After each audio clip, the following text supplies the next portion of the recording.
Là, on nous dit on va passer dans un service qui est original. On nous le présente comme un service original. Alors nous, on demande à savoir ce que c'est l'originalité. Et on dit c'est un service pour adolescents qui ont des problèmes. Des problèmes de comportement.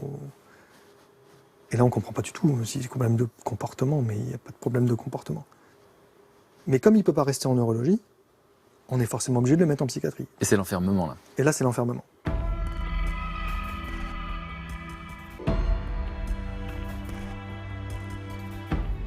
Là, c'est l'enfermement, c'est-à-dire qu'il descend dans un service de pédopsychiatrie, avec pour le coup des enfants qui ont de réels problèmes psychologiques.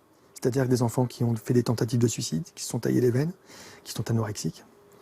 Et là, Yannick, il va se retrouver dans une chambre, seul, en nous disant que pour le bien-être de l'enfant, il est bien évident que les parents ne peuvent pas venir tous les jours. Ce qu'on ne faisait plus depuis longtemps, puisque pour le travail, pour les filles, pour l'école, on ne peut pas se rendre tous les jours à l'hôpital.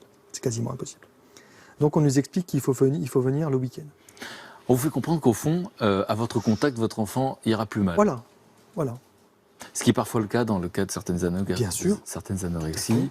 Et donc, au fond, là, on vous applique le même traitement. Tout à fait. Sauf que vous avez cette conviction profonde que ce n'est pas un problème dans sa tête. Bien sûr. Et que c'est un problème physiologique, on va le découvrir plus tard. Mais à ce moment-là, le monde entier est ligué contre vous. Voilà.